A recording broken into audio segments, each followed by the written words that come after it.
জাতীয় সংসদের সাবেক স্পিকার ডক্টর শিরীন শারমিন চৌধুরীকে আটক করা হয়েছে।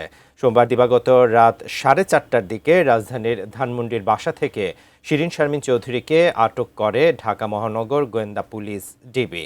পরে তাকে ডিবি কার্যালয়ে নিয়ে যাওয়া হয়, সেখানেই তার জিজ্ঞাসাবাদ চলছে। তবে এ ব্যাপারে ডিবির পক্ষ থেকে আনুষ্ঠানিকভাবে কিছু জানানো হয়নি। 2013 সালের 30 এপ্রিল শিরীন শারমিন চৌধুরী জাতীয় সংসদের স্পিকার নির্বাচিত হন। এরপর থেকে 2024 সালের 5 আগস্ট পর্যন্ত এই দায়িত্ব পালন করে আসছিলেন তিনি। শেখ হাসিনা সরকারের পতনের পর থেকে আত্মগোপনে ছিলেন সাবেক স্পিকার ডক্টর শিরীন শারমিন চৌধুরী। সাবেক স্পিকার ডক্টর শিরীন শারমিন চৌধুরীকে আটক করার কথা বলছিলাম। প্রিয় দর্শক, রাজধানীর মিন্টু রোডে ডিবি কার্যালয়ে তাকে নেওয়া হয়েছে। সেখানে আছেন সহকর্মী রবিউল ইসলাম রবি। সরাসরি সংযুক্ত হচ্ছি তার সঙ্গে। রবি, ডিবি কার্যালয় থেকে কোনো কিছু জানানো হয়েছে কিনা এ ব্যাপারে বিস্তারিত আমাদেরকে জানান।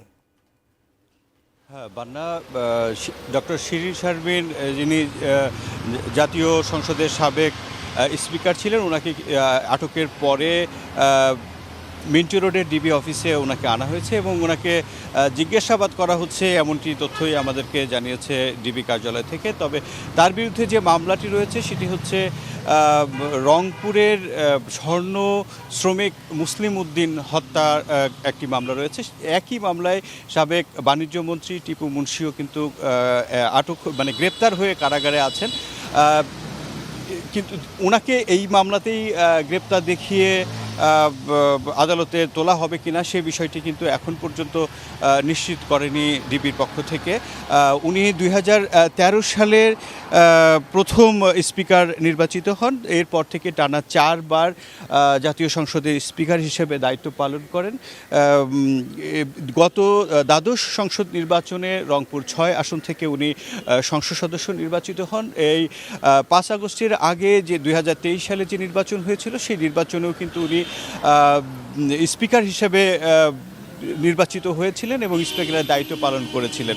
5 আগস্টের গণঅভ্যুত্থানের আওয়ামী লীগ সরকারের পতনের পরে উনি আত্মগোপনে ছিলেন এবং এই মামলার কারণে উনি গ্রেপ্তার এড়াতে বিভিন্ন সময় শোনা গেছে উনি ইন্ডিয়াতে অবস্থান করছেন, এমনটি গুঞ্জন শোনা গেছিল। তবে ওনাকে গত রাতে ওনার নিজ বাসা থেকে রাত 4:30টার দিকে ধানমন্ডির নিজ বাসা থেকে ওনাকে আটক করা হয়।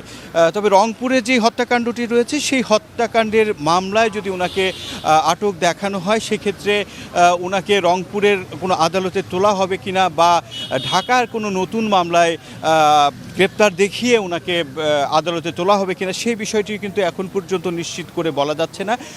ডিবি কার্যালয়ে এখনও উনি আছেন এমনটি তথ্য আমাদের কাছে রয়েছে। তবে কখন কোন সময়ে ওনাকে কোর্টে তোলা হবে, যদিও একটি বিধান রয়েছে যে যে কোনো আসামিকে ধরার 24 ঘন্টার মধ্যে তাকে আদালতে তোলার একটি নিয়ম রয়েছে। সেই নিয়মের মধ্যে হলে আজকের মধ্যেই হয়তো ওনাকে আদালতে তোলা হতে পারে। তবে কোন সময়ে আদালতে তোলা হবে সেই বিষয়টি কিন্তু এখনও পর্যন্ত নিশ্চিত করে আমরা জানতে পারিনি। পরবর্তী আপডেট পেলে অবশ্যই আপনার মাধ্যমে জানানোর চেষ্টা করব। বান্না, এই ছিল আমার কাছে ডিবি কার্যালয়ের সামনে থেকে ডক্টর শিরীন শারমিন গ্রেপ্তারের সর্বশেষ তথ্য।